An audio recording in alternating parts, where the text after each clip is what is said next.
More than 40 flood warnings and nearly 170 flood alerts are now in force across England as large parts of the country brace themselves for torrential rainfall from Storm Christoph. Major incidents have been declared in Greater Manchester and South Yorkshire, while waterlogged tracks have caused disruption on the rail network overnight. Let's take you live to one area preparing for the worst in West Yorkshire. Our reporter Lakshmi Gopal is there for us this morning. Lakshmi, we saw you in the dark a little bit earlier on. We can see a bit more clearly now just the situation with the river levels behind you. Run us through what's happening there today. Absolutely, Dan. With a bit of a better lighting, you can see. So I'm here in Mytholmroyd, and running behind me, as you could probably see a bit more clearly now, is the River Calder.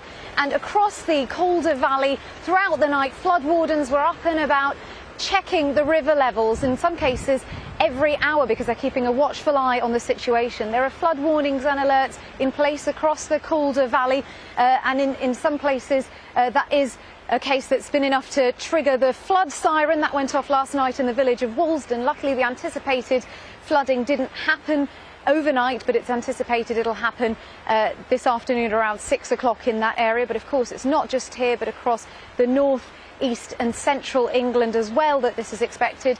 Much of the rest of the country is under yellow weather warnings, which is causing travel disruption. So Northern Rail is advising passengers to check before they make their journey. And in the meantime here, people are watching and waiting nervously, making all the preparations they can in anticipation of flooding. Keep a close eye on it. Lakshmi, thank you for that this morning.